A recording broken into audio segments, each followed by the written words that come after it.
Jeshi la polisi nchini Tanzania kupitia msemaji wake limetoa taarifa juu ya mwendelezo wa hali ya usalama nchini kuanzia saa 12 asubuhi ya leo ya Disemba 10 ya mwaka 2025 hadi mchana huu. Katika taarifa hiyo imebainisha kwamba hali ya usalama ni shwari na shughuli za kiuchumi na jamii zinaendelea kama kawaida nchi nzima baada ya mapumziko ya jana tarehe 9 Disemba ya sherehe za sikukuu ya uhuru wa taifa letu.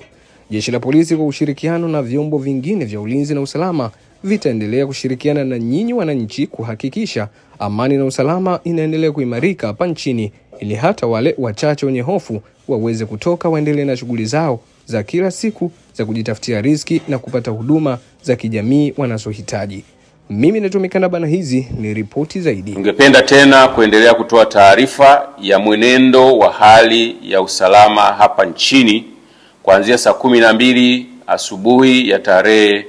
ya leo tarehe 10 mwezi wa 12 2025 hadi mchana huu.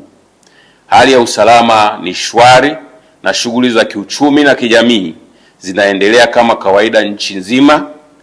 baada ya mapumziko ya jana ya tarehe 9 wa 12 2025 ya sherehe za sikukuu ya uhuru wa taifa letu. Jeshi la polisi kwa ushirikiano na vyombo vingine vya ulinzi na usalama vitaendelea kushirikiana na nyinyi wananchi kuhakikisha amani na usalama unaendelea kuimarika hapa nchini, ili hata wale wachache wenye hofu waweze kutoka waendelee na shughuli zao za kila siku za kujitafutia riziki na kupata huduma za kijamii wanazohitaji. Aidha,